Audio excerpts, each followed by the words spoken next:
Magandang araw po sa aking mga minamahal na kababayan, Luzon, Visayas at Mindanao. Sa ating mga kapatid na Muslim, Assalamualaikum warahmatullahi wabarakatuh. Welcome to my vlog. Narito na naman po tayong muli upang sumagot sa inyong mga katanungan. Pero bago yan, sa mga hindi pa na-subscribe, pwede po bang pakiclick muna ang ating subscribe button? Okay? Para sa nanonood ng mga vlog natin ngayon, ang tatalakayin natin ngayon ay tungkol sa riders. Yes, mga riders po dyan. Yes, riders po. Riders ng Angkas, Joyride, Move It. Isa po ako dyan sa mga rider na yan.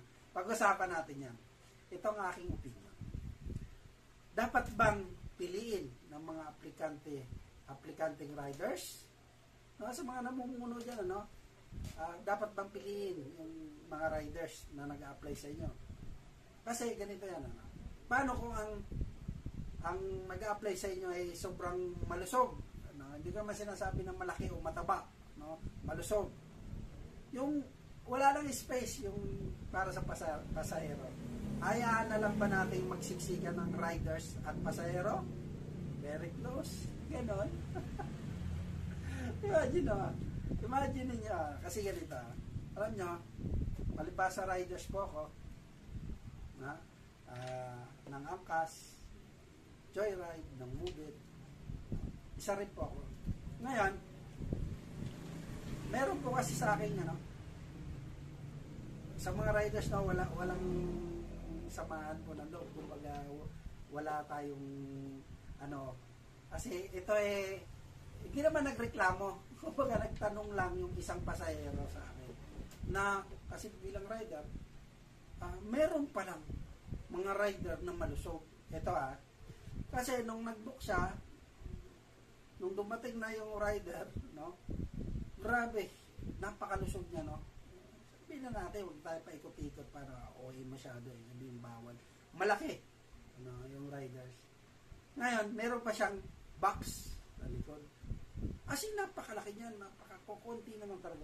Kumbaga, kasi meron pang box, siksik na siksik siya. Parang nadidiin na talaga siya. Siyempre, babae yung sasakay special yun. Siyempre, parang nadikdik siya lahat. Parang, feeling close nga, di ba? Na okay lang, magkabikitan, di ba? Sabihin, sa pamunuan, alam ko yan na mahigpit tayo dyan. Bigyan naman natin ng konsiderasyon. Kasi hindi lahat naman ng especially ito nga minsan mahirap sa mga pasahero, di ba?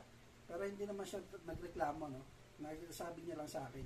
Kasi ang iba nga dyan, nagrereklamo direct sa pamunuan. Tapos ipapatawag kami mga riders na ikaw masyado parang bias para sa aming mga riders na tinitingnan lang nila ang opinion ng mga pasahero. Kahit hindi ginawa, nagsumbong lang ng ganito, patawag ka ganyan. Mas minsan, deactivate ka, pumunta ka muna, magpaliwanag ka ron, o saan ganon.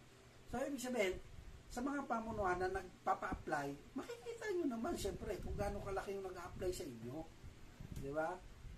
Alam natin yan Doon pa lang, paano, halimbawa, walang box? Mahulog na yung pasahero. Di ba? Ito tanong lang sa akin ng isang pasahero na bakit bakit hindi ito nakikita ng ng pamunuan ng mga riders na nag-apply, kasi sobrang laki daw talaga niya, tapos dikdik yung nadidikdik yung pasahero. So ang sabi niya, baka hindi pa pwedeng makita ng pamunuan na sobrang laki naman ito o kaya hindi siya makareklamo kasi nahiya siya na ang laki mo naman, paano tayo magkakasya sa ganyan, di ba? Kumbaga, hinayaan na lang. Kasi nakakahiya naman, yung gano'n ng paliwanag niya. Or kaya, yung mga malalaking tao, dapat malalaking motor din. Meron naman dyan na bagay sa inyo. Diba? Mga NMAX, PCX, ADB, di ba? Sa mga pamunuan ng mga motor dyan, ini-endorse ko na kayo. So, pero yung maliliit na alanganin talaga, siguro naman baka naman hindi talaga pwede. O sa mga customer naman dyan, maging patas lang tayo, no? Sa mga riders na alam nyo na malalaki kayo, tingnan nyo naman. Paano kung malaki din yung sumakay sa inyo, paano kayo magkakasya? Ano? Tapos may box ka pa. Dikit na dikit, kaya nga naman yung sa tao. Pangalawa, isisiksik mo pa, di ba?